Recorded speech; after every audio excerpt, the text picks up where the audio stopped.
Je dis toujours la vérité.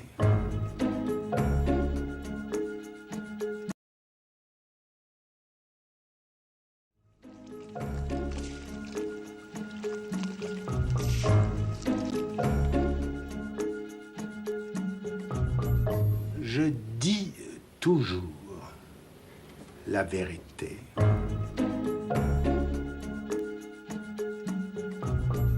Comment était-ce avant que fût repéré l'inconscient?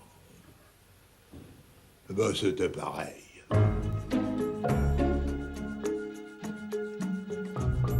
Ce que Freud nous rappelle, que ce n'est pas le mal, mais le bien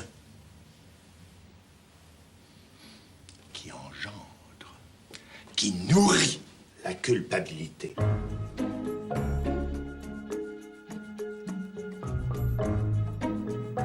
Est-ce que vous connaissez Lacan, que beaucoup dont je suis considèrent comme le plus grand psychanalyste depuis Freud? Moi, en tout cas, c'est ici, à Venise, au début des années 70, que j'ai compris pour la première fois qui il était. Mon frère aîné, Jacques Alain, devenu à 20 ans le plus fidèle de ses élèves, ayant épousé en 1966 sa fille Judith, nous étions partis en vacances avec Lacan en famille. Un jour, arrivant devant une église que nous souhaitions visiter et qui était fermée, celui-ci commença à tambouriner sur la porte jusqu'à ce que le sacristain finisse par descendre. Je ne sais pas ce que Lacan lui murmura à l'oreille, mais le sacristain ouvrit aussitôt son église et mit un point d'honneur à nous la faire visiter. Je me suis dit, étonnant ce Lacan. Il est donc capable d'ouvrir des portes qui auraient toutes les raisons du monde de rester fermées. Il faut dire qu'à l'époque, je ne savais pas grand-chose de Lacan. Je savais qu'il était né avec le siècle, 1901, dans une famille catholique appartenant à la moyenne bourgeoisie. Je savais qu'il était psychiatre de formation et que sa thèse de psychiatrie avait fait sensation en 1932, suscitant notamment la curiosité des surréalistes. Je savais enfin qu'il était de tous les psychanalystes le plus original et que son enseignement, dont je n'avais qu'une très vague idée, attirait du coup chaque semaine d'innombrables auditeurs. Ainsi, comme j'étais souvent invité dans sa maison de campagne, je savais également qu'il était le beau-frère du peintre André Masson, l'ami de Balthus, de Giacometti ou de Picasso, et j'avais vu de mes yeux qu'il avait acheté l'une des œuvres les plus sulfureuses de l'histoire de la peinture, L'origine du monde de Courbet. Bon, depuis, évidemment, étant devenu moi-même psychanalyste, j'en ai appris beaucoup plus sur lui. Mais 40 ans après mon voyage à Venise, mon sentiment n'a pas varié. Lacan était un type absolument étonnant, et si j'ai d'ailleurs réalisé aujourd'hui ce film, c'est qu'il n'y a aucune raison de ne pas le faire savoir au plus grand nombre. Cela dit, Lacan n'est pas, et depuis longtemps, confidentiel. C'était le cas de son vivant, c'est encore plus vrai aujourd'hui, où les lacaniens à travers le monde se comptent par milliers, y compris chez ceux-là même qui n'étaient pas encore nés au moment de sa mort, en septembre 1981, telle la petite bande du diable probablement, l'une des revues les plus inventives du moment. Pour moi, dans l'imaginaire et dans l'iconographie, il a un côté 70s avec son cigare tordu, ses cols Mao, etc. Mais il est d'une actualité, je dirais, imputrescible, parce que justement, il est sulfureux, parce que c'est un personnage qui prend des risques, qui va contre lui-même. Et c'est en ça qu'il fait preuve d'un courage et nous met au défi. Il y a quelque chose dans la figure de Lacan qui interroge le désir de chacun. Sa personne, son style, son désir, l'extrême singularité qui l'anime, interroge chacun. Et il m'a semblé à cet égard qu'au fond, Lacan était le diable. Pas le diable au sens où on l'entendrait comme le méchant. Il fait, lui, cette référence au diable amoureux de Cazotte. Le diable qui vient interroger chacun au plus intime de son être et lui dire, au fond, qu'évoille. Bien vu. Qu'évoille, que veux-tu vraiment? C'est en effet la question que Lacan posait à chacun de ceux qui venaient le voir dans son bureau aujourd'hui mythique. Car l'histoire de Lacan, c'est d'abord l'histoire du 5 rue de Lille. C'est le bureau de Jacques Lacan. C'est un bureau que j'ai très peu fréquenté, puisque je suis sa fille, mais j'ai tenu à ce que ce bureau soit conservé. non pas pour en faire un musée, mais parce que je pense que c'est un lieu qui a trop compté pour tous ceux qui y sont venus et qui a trop compté pour l'histoire de la psychanalyse et donc, je dirais, pour l'histoire universelle. Il faut bien dire que tout l'enseignement de Lacan vient de ce qu'il a entendu dans ce bureau.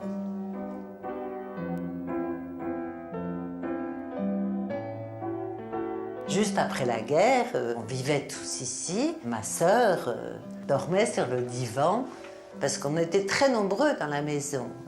L'appartement a 117 mètres carrés. Il y avait nous quatre, ma mère, mon père, Laurence et moi.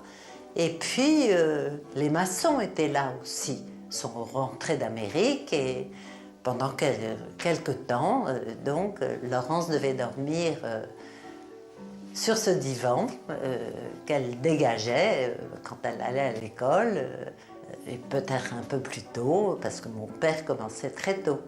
À 7 heures du matin, jusqu'à pas d'heure, avec Gloria, dont mon père considérait qu'elle faisait partie de sa pratique.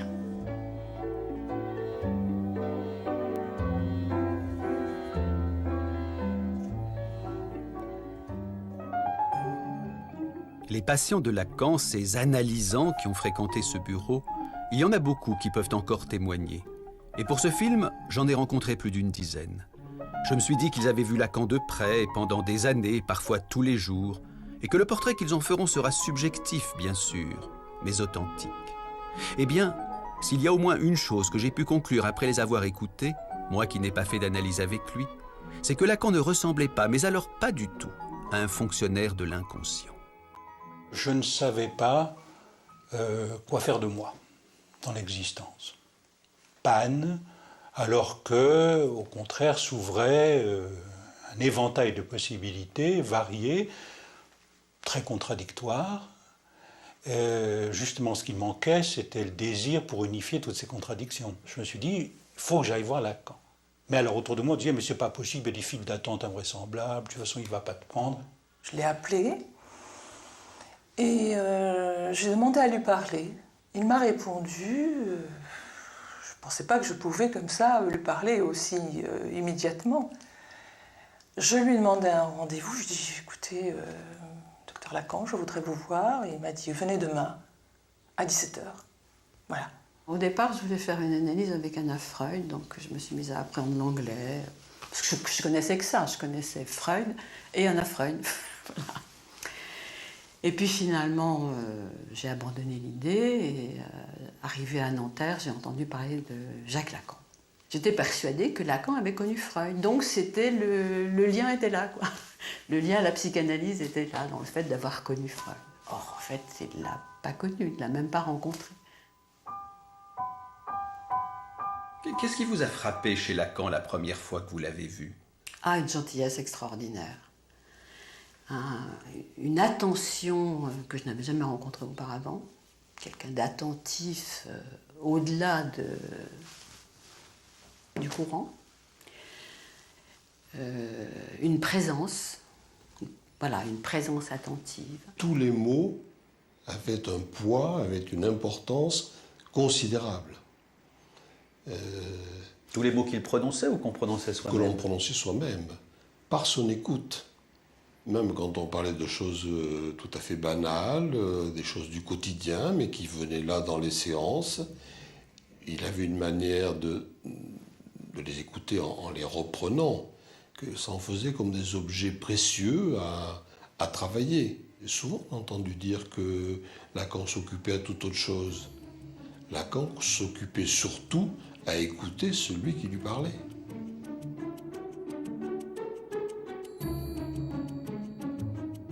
Lacan savait les mots qui avaient compté pour quelqu'un et il savait les utiliser à bon escient. Ça faisait mouche. Quand il avait extrait de ce qu'on lui disait, un mot, une phrase, un souci de dire à chacun « ça c'est votre musique, ça c'est bien vous », vraiment, vous y tenez. Ce genre de ponctuation touchait à chaque fois, en effet, à un noyau tout à fait central et donnait l'idée qu'il avait enregistré. Êtes-vous freudien ou lacanien, me demande-t-on souvent. Et invariablement, je réponds lacanien, donc freudien. Car même si Lacan n'a jamais rencontré Freud, de tous les psychanalystes, il est celui qui l'a lu livre après livre avec le plus de sérieux. Tenez, un exemple. S'il y a bien une phrase emblématique de Lacan, c'est celle-ci. L'inconscient est structuré comme un langage. Mais qu'est-ce donc là, sinon le pivot même de la découverte freudienne? Comment a-t-il fallu Freud pour que simplement il en vienne à lire les rêves, les lapsus, voire les mots d'esprit,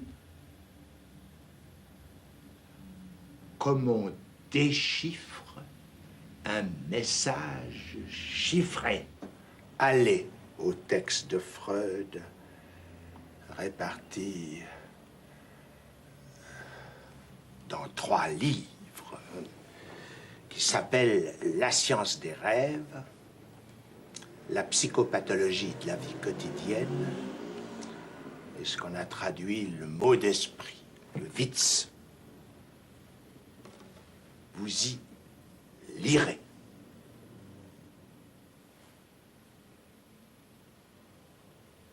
Qu'il ne s'agit de rien d'autre que d'un déchiffrage. Enrichissant et prolongeant la théorie freudienne, sans jamais chercher à la dépasser, Lacan savait aussi en parler d'une façon très concrète à ses patients. À vous, à la première séance, qu'est-ce qu'il vous a dit de la psychanalyse? Il me dit, écoutez, on finit toujours par devenir un personnage de sa propre histoire. La psychanalyse, simplement, permet d'accélérer les choses. Vous obtenez des effets de style qui peuvent être intéressants. C'est la différence entre un long roman et une courte nouvelle. Je pense que la psychanalyse vous intéressera pour ça.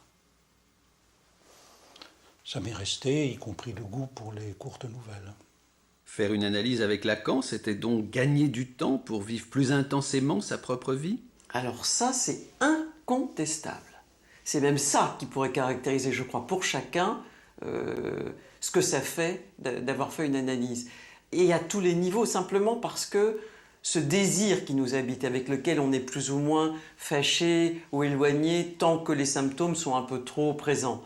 Une analyse, ça permet au fond d'éclairer un peu ce que sont les symptômes, de se délester de beaucoup de souffrances. Et du coup, qu'est-ce que ça libère? Ça libère le désir, donc forcément, en effet, la vie.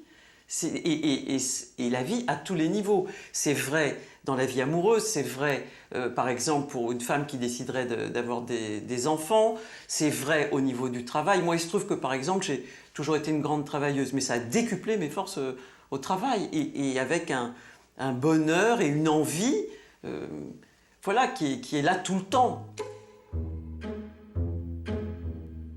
Cela dit, ne racontons pas d'histoire. Faire une analyse avec Lacan n'était pas de tout repos. On s'allongeait sur son divan, mais pas pour s'y relaxer. C'était difficile, Lacan. Il te prenait avec une main, mais il te... Bon, il me vient les noms en italien. Il stratonava avec l'autre main. Stratonava, ça veut dire quoi? Il te tenait avec une main et avec l'autre, il te secouait comme un prunier. Mais il te tenait avec une main. Et ça, je ne pouvais pas le lâcher. Quand je l'ai rencontré, je savais qu'il allait se passer quelque chose avec lui. Je ne veux pas dire de terrible, mais en tout cas, c'était un grand risque. D'ailleurs, il a fallu que j'aille faire des tours en Italie. Je suis revenue, et puis j'ai craqué. Mais je lui ai dit un jour, je vous aime, mais je vous déteste. Voilà. Il m'a dit, il faut bien commencer par quelque chose. Aujourd'hui, vous êtes marié, vous avez 2 enfants, mais à l'époque de votre analyse, vous étiez prêtre. Qu'est-ce qui s'est donc passé avec Lacan? Il a provoqué une espèce de scission entre un idéal auquel j'étais né et j'avais tenu depuis que j'étais petit. Il faut penser que je suis entré au couvent que j'avais 10 ans et ordonné prêtre à 25. Il a fait une coupure entre cet idéal et ce qui m'était comme passion, comme ma passion. La psychanalyse vous a détaché de l'Église, elle vous a également détaché de Dieu? C'est bizarre, c'est resté la même chose. J'ai douté avant, je doute maintenant. Alors Lacan, il était du côté de la dureté ou de la douceur? Je retiendrai que la dureté était du côté de l'acte, mais que la douceur faisait que l'on continuait son analyse.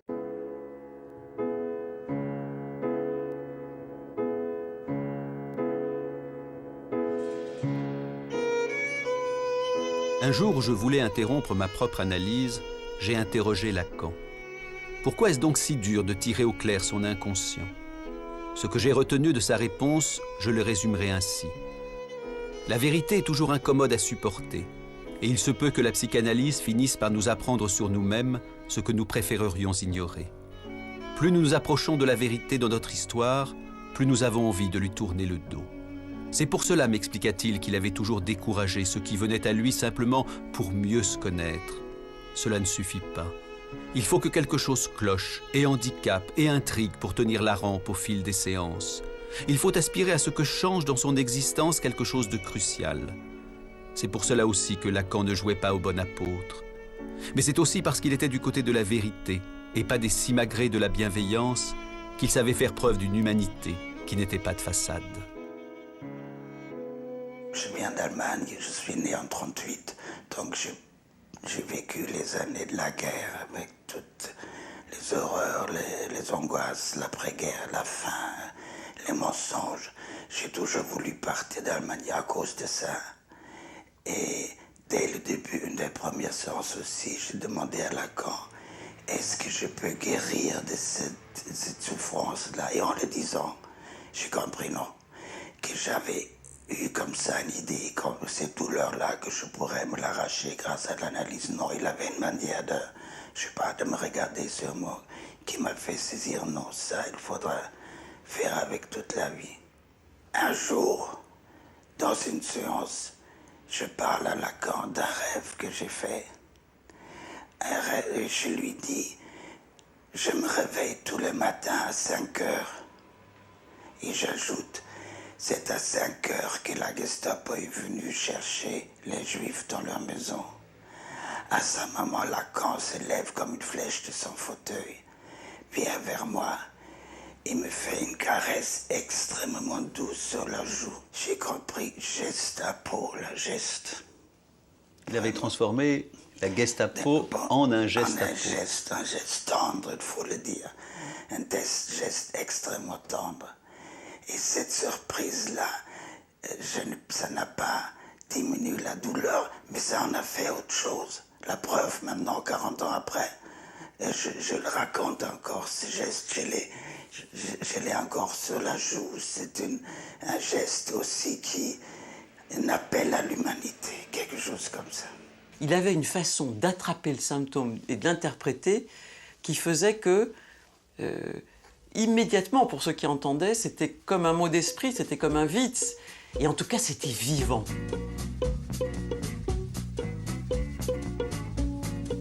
Vivant. Et on peut même ajouter libre.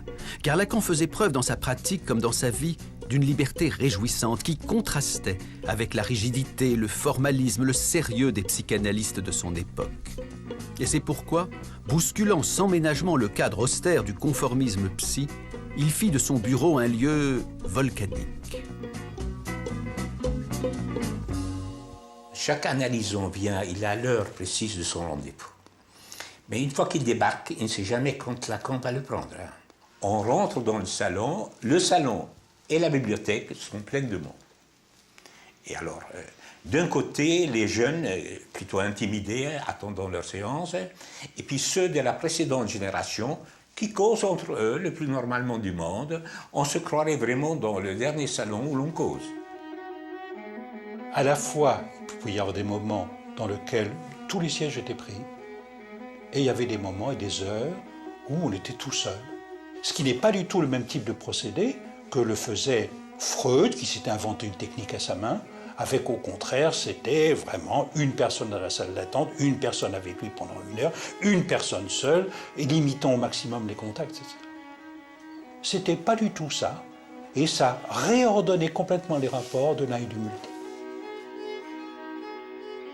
Sa pratique ne se limitait pas à son bureau, à son cabinet, enfin, à ce périmètre-là. Il avait une mobilité assez extraordinaire et de cette façon, il brisait tous les standards. Évidemment, quand Lacan rentre dans son bureau, il ferme la porte derrière lui. Mais très souvent, disons qu'il oublie de fermer la porte. Résultat, tous ceux qui sont en attente entendent tout ce qui se dit. Et c'est là qu'on découvre, on réalise que là où chacun imagine le drame de son Oedipe, ça a fini par devenir une rengaine, ponctuée par les soupirs de Lacan, des soupirs à fond de l'âme. Et c'est vrai qu'il y a eu plusieurs comme ça, plusieurs moments où je lui disais quelque chose et il laissait la porte ouverte, par exemple, alors que j'étais allongée sur le divan. Et je lui disais, écoutez, vous ne pouvez pas la fermer. Je m'a dit, oui, je vais la fermer.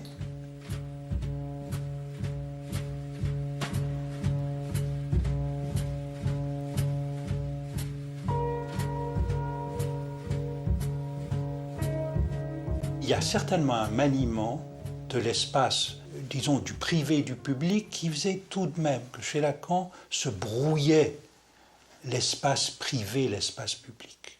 En même temps, il y avait le sentiment, il y avait une zone de très grande intimité, réservée, préservée.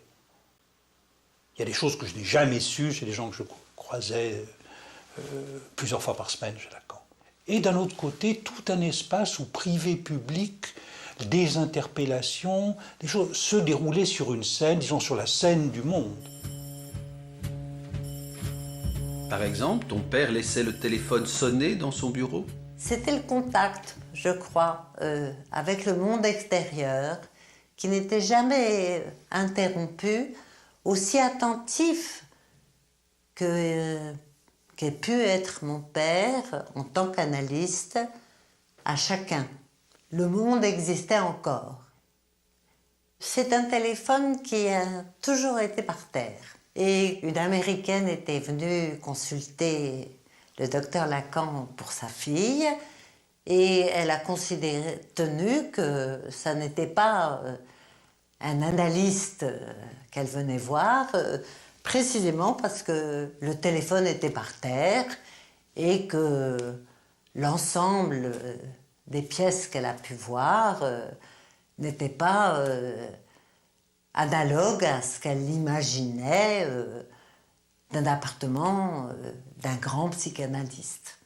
Qu'aurait-elle dit la malheureuse si elle avait su en plus que Lacan interrompait brusquement ses séances sans respecter aucun timing? Les séances à durée variable, ce sont les seules qui peuvent attraper quelque chose d'un instant d'ouverture de l'inconscient. Quand l'analysant dit quelque chose qui n'entend pas ce qu'il dit et que l'analyste coupe là, évidemment, là, ça a un effet beaucoup plus intéressant que s'il s'aperçoit dans la séance de ce qu'il a dit là et qu'il va ensuite prendre tout le temps qui reste dans l'hypothèse d'un effet de séance chronométrée pour s'empresser de recouvrir tout ce qu'il a dit ou lui donner un système explicatif qui lui-même fera que ce qui a surgi à son insu sera totalement recouvert ou effacé. À ces séances beaucoup plus courtes que dans l'orthodoxie freudienne, Lacan ajoutait une autre inconvenance. Il n'avait pas de grille tarifaire et se déterminait au cas par cas. Comment le prix de vos séances a-t-il été fixé? Je lui ai expliqué qu'à l'époque, l'ordre religieux me donnait une certaine somme pour un mois.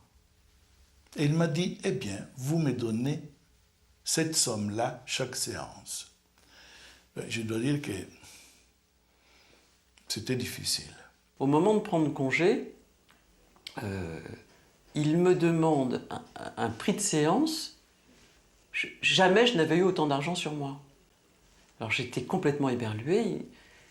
Et il me dit très gentiment, « Oh, mais ça ne veut pas dire que je vous prendrai ce prix-là à chaque fois. » Lorsque je l'ai vu la première fois, il m'a dit, à la fin, donnez-moi telle somme. Une somme à tomber à la renverse. Alors je lui dis, monsieur, je n'ai pas cette somme. Et il m'a dit, eh bien, donnez-moi ce que vous avez. Je lui ai donné ce que j'avais. Je lui ai tout donné, tout ce que j'avais dans mon porte-monnaie. Et quand je suis retournée le voir,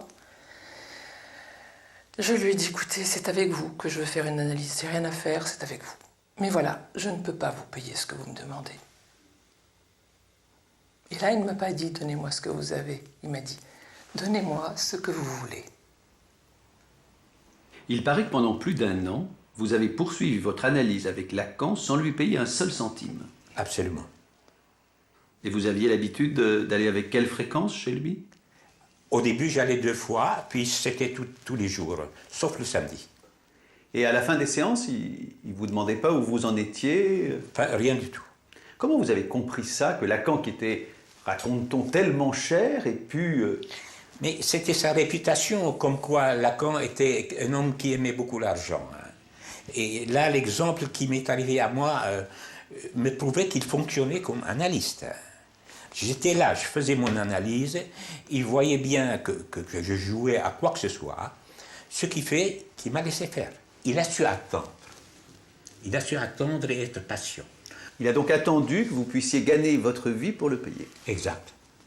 Chez lui, cette façon dont l'argent ne correspond absolument pas aux valeurs ou tout au simagré, au rituel petit bourgeois, frappait énormément. Il prenait de l'argent, il le prenait dans votre poche, il allait regarder, qu'est-ce que vous allez me donner aujourd'hui?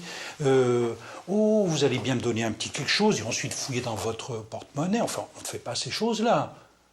Parce qu'on ne comporte pas comme ça. Ou bien le mettant ensuite dans son tiroir, chez lui, avec des billets qui s'accumulaient, dont visiblement il ne savait pas combien il y en avait. C'était quelqu'un d'autre qui s'en occupait à l'occasion où Gloria venait, prenait ce qu'il y avait dedans. C'était d'autres qui s'en faisaient. Pour lui, l'intérêt majeur, c'était celui de la psychanalyse. Et d'intéresser chacun de ceux qui venaient le voir à une dimension d'un intérêt au-delà de ce qui étaient ses intérêts évidents. Patients innombrables, attentes interminables, séances courtes, prix exorbitants, toute une mythologie se constitua progressivement autour de Lacan, qui devint à la fin des années 50 l'image même de l'hérétique. Mais en fait, chez Lacan, le non-conformisme était depuis les années 30 une seconde nature. Quand jeune psychiatre, il étudia le cas de cette patiente surnommée Aimée, en prenant à contre-pied, en subvertissant la psychiatrie officielle. Quand lui, il va publier le cas Aimée, il vient tout à fait en rupture avec ce que font les maîtres qui sont les siens à cette époque-là. Les maîtres de l'époque, ce qu'ils veulent, c'est décrire une symptomatologie à laquelle ils vont attacher leur nom. Et donc, il leur faut en effet un nombre important de cas, comme si, en effet, le nombre venait confirmer. Et Lacan prend le contre-pied tout à fait de ça. Lacan veut montrer qu'avec un cas approfondi, on peut dire beaucoup plus de choses qu'avec ce qui était aussi à l'époque ajouter les cas les uns à la suite des autres, comme c'est aussi aujourd'hui la loi du nombre qui dirait quelque chose des patients. La loi du nombre dit peut-être quelque chose d'une maladie, elle ne dit rien d'un patient, elle ne dit rien d'un sujet. Ce que Lacan a introduit, c'est tout de même la singularité du sujet, le un par un. En s'opposant à la tyrannie du nombre, en refusant de se comporter devant la souffrance comme un médecin, Lacan ne pouvait faire que scandale. Imaginez qu'il disait cette chose incroyable pour un thérapeute: le symptôme est ce que beaucoup de personnes ont de plus réel. Oui, le symptôme, ce qui nous handicape, ce que les autres appellent notre dérèglement, ce dont la médecine se propose de nous débarrasser, et hop, on n'en parle plus. Eh bien si, justement, parlons-en, disait Lacan. Soyons attentifs à ce que raconte le symptôme, non pas pour l'accepter tel quel comme une fatalité, mais pour l'apprivoiser et le transformer. Croyez-moi, un médecin rencontrant Lacan n'en sortait jamais indemne. De rencontrer Lacan et de faire une analyse avec lui, est-ce que ça a fondamentalement changé votre regard de médecin? Oui, parce que je suis devenu incapable de pratiquer la médecine. Incontestablement, l'expérience analytique a contribué à me défaire de cette position de savoir et de maître qui était celle qui me convenait très bien quand j'étais un jeune médecin. Je me souviens très bien d'ailleurs comment on m'a enseigné la médecine. Et on me l'a enseigné très bien. Au début, quand je faisais mes premières observations médicales, c'était dans un service de neurologie, on faisait de très très longs examens, la moyenne était d'1 heure, et on apprenait à mettre strictement entre parenthèses tout ce qui était personnel, tout ce qui concernait les petites anecdotes, les petits faits personnels du patient, pour ne retenir que ce qui était strictement objectivable, mesurable, vérifiable. Et ça a été un apprentissage qui s'est fait au fur et à mesure. Et c'est toute cette part singulière, personnelle, individuelle, qui s'est trouvée révélée le jour où j'ai pénétré dans le cabinet du docteur Lacan. Freud avait découvert la psychanalyse en étudiant l'hystérie, c'est-à-dire la névrose. Lacan, lui, savait la dette qu'il devait à la psychose, à la folie. Et c'est pour ça que toute sa vie, ce qu'on ignore souvent, il a continué à se rendre régulièrement à l'hôpital psychiatrique, notamment pour s'y entretenir avec des patients internés, dans le cadre de ce qu'on appelait sa présentation de malade, où il ne manquait jamais de surprendre les jeunes médecins qui l'accueillaient. Alors, j'ai retrouvé quelques notes griffonnées à l'époque, et au fond, c'était... je l'ai accueilli lors de sa venue à la présentation. Habituellement, c'était pas l'interne qui l'accueillait, mais ce jour-là, on m'avait demandé de le faire. Et je ne l'avais jamais rencontré personnellement. Et au fond, ça a été une surprise immédiate. Parce qu'il est arrivé, en montant le perron qui menait au bâtiment où se déroulait la présentation, en me faisant un sourire immense, plus immense que son visage, et comme s'il retrouvait une vieille connaissance très chère. Et je dois dire que c'était vraiment tout à fait surprenant. Et j'avais noté suavement galant, doucereusement agréable, outrageusement courtois, abusivement souriant, terriblement cinglant et malicieusement perçant toujours. Mais c'est ce même homme qui, quelques instants plus tard, devant le malade qu'on lui présentait, changeait du tout au tout, faisant entrer dans l'asile rien de moins que l'écoute psychanalytique. Pour lui, c'était un moment tout à fait important. Un moment, au fond, où il se laissait enseigner par la personne qu'on lui présentait. Donc, et il voulait enseigner aussi l'auditoire. Donc il était extraordinairement attentif à laisser se déployer la parole dans sa singularité, dégagée de tout syndrome morbide, comme on dit.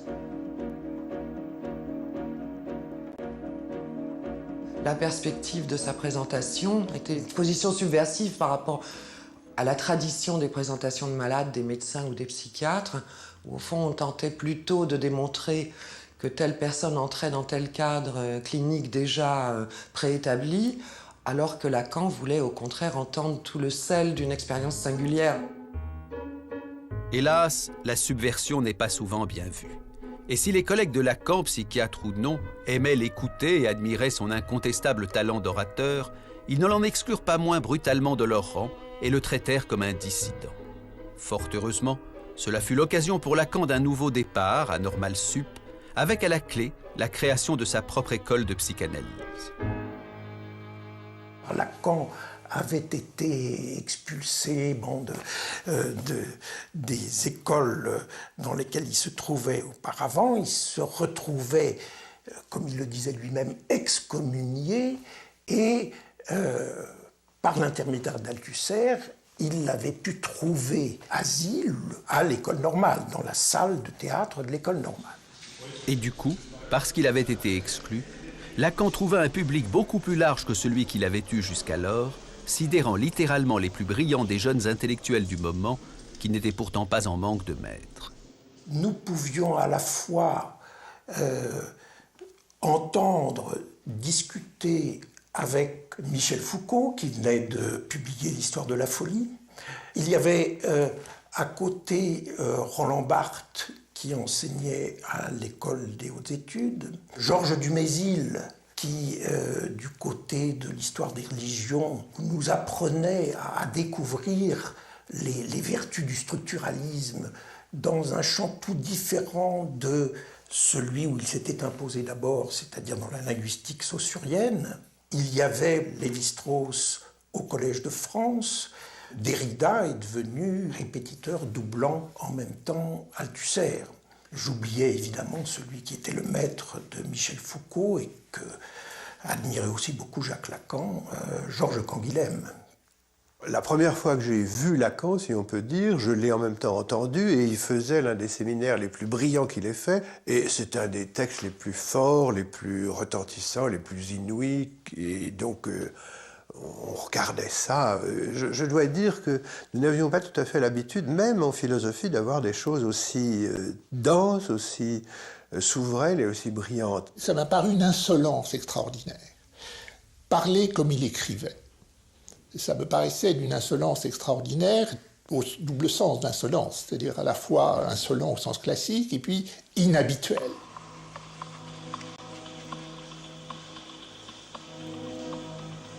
J'attendais d'être surpris, que je ne puisse pas prévoir en quelque sorte la note qui viendrait après.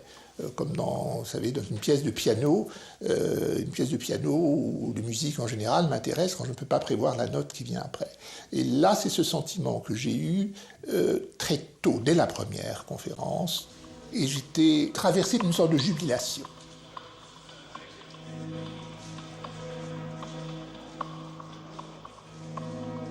Il n'y a pas de rapport sexuel, les noms du père, la femme n'existent pas.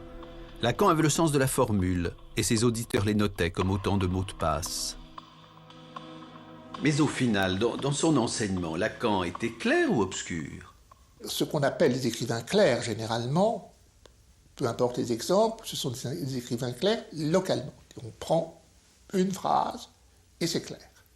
Chez Lacan, la clarté est une clarté en réseau, ce qui, du point de vue du lecteur, signifie que c'est une clarté en parcours. Il faut parcourir le réseau, et comme ça n'est pas un seul réseau, mais plusieurs réseaux, tous les parcours ne produisent pas les mêmes lumières. La psychanalyse, dans les mœurs ou dans les idées, on parlait de l'inconscient, de la sexualité, du rêve, un point c'est tout. Lui, c'est quand même quelqu'un qui parlait de tout. Je veux dire, ça allait de Marx à Platon, les philosophes avaient une grande importance, il pouvait faire des grandes leçons sur le théâtre. Comme il connaissait le chinois, il pouvait commenter un texte en chinois écrit au tableau. Ensuite, il y a eu les exercices très difficiles d'algèbre ou de topologie. Et par conséquent, c'était une ampleur de savoir tout à fait extraordinaire.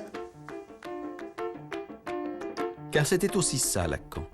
Un homme qui n'était pas prisonnier du milieu auquel il appartenait et qui s'imprégnait dans son œuvre de bien d'autres discours que le discours analytique, tirant parti des ramifications nombreuses sur lesquelles il pouvait s'appuyer. Amitié avec Maurice Merleau-Ponty ou Martin Heidegger, photographié ici à Guitrancourt, où Lacan se rendait tous les week-ends. Amitié avec Michel Leiris ou Jean-Paul Sartre, dont on vient seulement d'apprendre aujourd'hui que, souffrant d'hallucinations, il avait consulté Lacan avant de tenter plus tard d'être analysé par lui. Amitié aussi avec les artistes, à commencer par les acteurs de théâtre. Il allait au théâtre, il avait fait sur le théâtre un grand nombre de séminaires formidables, ça allait de Sophocle à Claudel, à Genet, etc. Il avait épousé une actrice que nous connaissions bien. J'ai très bien connu Sylvia Bataille. Elle venait voir les spectacles. J'ai travaillé avec Chéreau à ce moment-là. Elle venait tout voir à Lyon-Villeurbanne. Maman était effectivement actrice de cinéma et elle était absolument adulée par énormément de monde au moment où mon père l'a connue. C'était certainement quelque chose qui apprenait beaucoup de choses à mon père que d'entendre ma mère parler de ce que c'est qu'être acteur. Les années 60 ponctuent un moment crucial dans la vie de Lacan. C'est là que son cours, son séminaire, commencé avec une vingtaine de personnes dans son appartement, prend à Normal Sup toute son ampleur. Désormais, il est clair que tout le monde peut venir écouter ce que Lacan veut transmettre. Cet auditoire était extrêmement bigarré. Se retrouvaient à la fois là des psychiatres, des mathématiciens, des historiens, des sociologues, des philosophes, des économistes, enfin des gens venant d'horizons extrêmement divers que Lacan avait pêchés. Il les avait entraînés dans quelque chose qui était un rendez-vous générationnel, mais d'une génération qui défie la chronologie. On ne savait pas ce qu'on allait trouver ce jour-là quand on venait au cours de Lacan. On ne savait pas ce qu'on allait entendre. Et d'ailleurs, à la sortie, chacun avait entendu des choses extrêmement diverses. Chacun était persuadé d'ailleurs que Lacan lui avait dit quelque chose à lui de particulier dans le séminaire, quelque chose avait vibré, enfin c'était très drôle.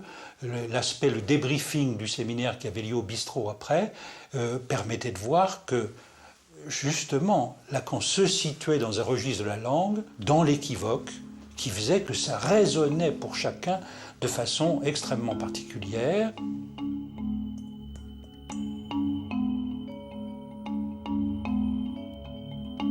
C'est à Normal Sup que Lacan rencontra mon frère Jacques-Alain, dont il dira très vite « il y en a un au moins qui sait me lire », décidant de lui confier la rédaction de son séminaire et faisant progressivement de lui son successeur.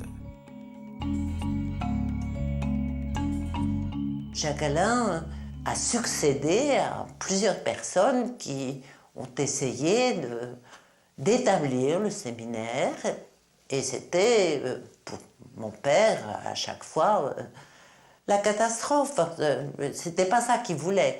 Moi, ce dont je me souviens, c'est que quand Jacques-Alain lui a dit « je peux faire vos séminaires », il lui en a présenté les 4 concepts fondamentaux de la psychanalyse. C'était la joie pour mon père et vraiment un soulagement extraordinaire. Et d'ailleurs, tout de suite, mon père a dit « vous allez les faire tous ». Le travail de Jacques-Alain, pour mon père, était réjouissant, satisfaisant et auquel il tenait comme à la prunelle de ses yeux. Que Lacan ait été soulagé se comprend aisément. Faire passer une œuvre aussi complexe de l'oral à l'écrit était un travail considérable, qui nécessitait de la repenser, de la réécrire. Et cela explique pourquoi Lacan demanda aux éditions du Seuil que Jacques-Alain soit inscrit contractuellement comme son co-auteur. Le résultat est là. Le séminaire est traduit dans le monde entier et considéré comme l'une des œuvres majeures du XXe siècle, avec à la clé cette réussite étonnante que ceux-là même qui n'ont jamais connu Lacan peuvent, en le lisant, l'entendre. J'avais l'impression, en lisant les séminaires, d'entendre sa voix. Voilà, j'avais l'impression d'être en présence de quelqu'un. C'est complètement différent de la lecture d'un texte philosophique, justement, où là, on sent quand même qu'on se plonge dans le passé, on a du mal quand même à faire revivre la voix de Kant, la voix de Hegel. Alors là, c'est vrai qu'avec Lacan, on sent quelque chose qui n'est pas clos. Chaque leçon, où il nous laisse comme ça un peu sur notre faim, où on se dit, bon, là, il faut la leçon suivante, et puis encore la suivante, et encore la suivante. Donc voilà, quelque chose de très vivant qui mettait en mouvement aussi quelque chose en moi. Lire, en fait, le séminaire, c'est pas du tout la même chose que lire un texte théorique, philosophique, ou même un texte théorique psychanalytique. Lire Lacan, l'entendre et le voir aussi. Puisqu'en 1973, à 72 ans, il accepta pour la première fois de sa vie, et la seule, d'être filmé par la télévision française, avec derrière la caméra un tout jeune homme qui allait devenir quelques années plus tard un des meilleurs réalisateurs du cinéma français. Pour vous, filmer Lacan, c'était une expérience singulière ? Pour moi, c'était un acteur prodigieux parce que c'était un interprète au sens fort. Et là, en plus, il interprétait sa propre parole, son propre discours. Et interprétation, du coup, s'entend évidemment dans tous les sens qu'on voudra. Il n'y a pas de différence entre la télévision et le public devant lequel je parle depuis longtemps, ce qu'on appelle mon séminaire. Vraiment pas de différence? Dans les deux cas, il s'agit d'un regard. Qu'on ne croit pas pour autant que je parle à la cantonade, c'est le cas de le dire. Visionnant le film terminé, les dirigeants de la télévision d'alors furent stupéfaits et, ne comprenant que quic à tout ça, refusèrent catégoriquement de le diffuser. Je suppose que n'importe qui de sensé aurait accepté le verdict en pestant. Pas Lacan, qui ne connaissait rien à la télévision, mais appliquait son principe de ne jamais céder sur son désir. Lacan, lui, c'était là, maintenant. Ce qu'on avait dit, ça devait se faire comme ça, et pas autrement. Et il est rentré en guerre. C'était tous azimuts, aussi bien les sous-fifres de la télé qui l'appelaient en leur donnant des ordres par téléphone qui étaient absolument incontournables, et tous les importants, entre guillemets, il y en avait quelques-uns qui pouvaient avoir eu affaire à lui d'une façon ou d'une autre sur le divan ou ailleurs, tous ont été requis. Les coups de fil du docteur, les interventions, les lettres, les mots, les petites menaces comme ça envoyées ici ou là, enfin, ça a fini par produire un effet de rumeur qui s'est précisé de plus en plus, au point que Lacan, lui, a senti que non seulement ça passerait, mais que ça passerait à l'heure la plus improbable pour ces gens-là, et qu'ils l'exigeraient, et que ça marcherait. L'heure la plus improbable, c'était quelle heure, donc 20h30, le samedi soir, 2 samedis soirs de suite, à 20h30, à l'heure de la plus grande écoute sur la chaîne 1. C'est stupéfiant. Je vous le disais, drôle de type ce Lacan, animé par un désir qui ne le faisait pas tenir en place, comme sur la célèbre photo de Brassailles ou dans l'atelier de Picasso, à côté d'Albert Camus ou de Simone de Beauvoir, il est le seul à bouger. Peu de temps avant sa mort, il dira à ses élèves à Caracas « Soyez lacaniens si vous le voulez, moi je suis freudien ». Car tout en donnant naissance à travers le monde au plus important mouvement psychanalytique depuis Freud, il ne s'identifiait pas à lui-même et continuait de se penser décalé et seul. En fait, rien ne dit mieux qui était Lacan que les choix qu'il fit pendant la dernière guerre. Non seulement il hébergea des résistants ou mit un point d'honneur à ne rien publier, mais alors que les nazis occupaient Paris et que Vichy imposait l'étoile jaune, il donna à sa fille un prénom juif, Judith. Il m'a appelée Judith. Je suis née en 1941 et ça a été certainement d'un très grand poids dans ma vie. C'était quand même quelqu'un de très optimiste. Et en tout cas qui a cru à la résistance et qui a résisté.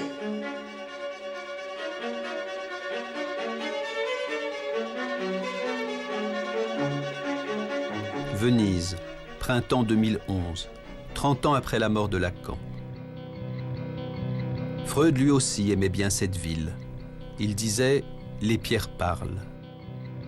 En me promenant sur le Grand Canal, ce film presque terminé, et cherchant dans ma mémoire d'autres images de Lacan, je me suis demandé pourquoi nous a-t-il si peu parlé de lui pendant toutes les années où nous l'avons côtoyé? Pourquoi nous a-t-il raconté aussi peu de souvenirs? Et arrivé à Paris, je suis allé voir mon frère Jacques-Alain, grâce à qui, après tout, j'avais connu Lacan et Judith et la rue de Lille et la psychanalyse. Quand je l'ai connu, toi un peu plus tard, c'était un homme qui approchait des 70 ans. Donc il y avait... il était en rapport avec, nous l'avons connu, en rapport avec la fin de sa vie. Et décidé à vivre jusqu'à la dernière seconde. Je n'ai jamais rencontré personne qui ait eu moins de nostalgie que Lacan. Et il ne racontait jamais un souvenir. Il parlait même quasiment jamais du passé. Je l'ai connu en janvier 1964. Il avait eu des déboires historiques avec ses collègues dans les 3 mois qui avaient précédé. Et il m'en a jamais décroché une sur cette période. Des 16 années où je l'ai connu, j'ai dû lui poser 3 ou 4 questions sur sa vie passée auxquelles il a répondu. Pour le reste, c'était sans intérêt pour lui. Il était dans le moment présent et une petite anticipation. Il ne se préoccupait donc pas de la postérité? Les gens, pour lui, ça n'existait qu'un par un. Et c'est d'ailleurs pour ça qu'il a été si réticent pendant 20 ans à publier son séminaire. Il voulait avoir les gens devant lui, voir comment ils réagissaient, ce qu'ils allaient lui dire après, dialoguer avec eux. Et l'idée de s'adresser à la masse, au monde, voire à la postérité, ça lui était parfaitement étranger. La postérité, c'est une abstraction. Et c'était une abstraction pour Lacan. J'aurais pu m'en souvenir, mais je préfère le lire. Bon, parce que c'est dans l'esprit de Lacan, c'est un petit poème de Raymond Queneau, qui est tout à fait... Lacan le cite souvent, Queneau, et c'est tout à fait dans le même esprit. Ce soir, si j'écrivais un poème pour la postérité, Fichtre, la belle idée, je me sens sûr de moi, j'y vais, et à la postérité, j'ai dit merde, et remerde, et re-remerde. Drôlement feinté la postérité qui attendait son poème. Ah, mais... Bon. Eh bien, ça c'est lacanien.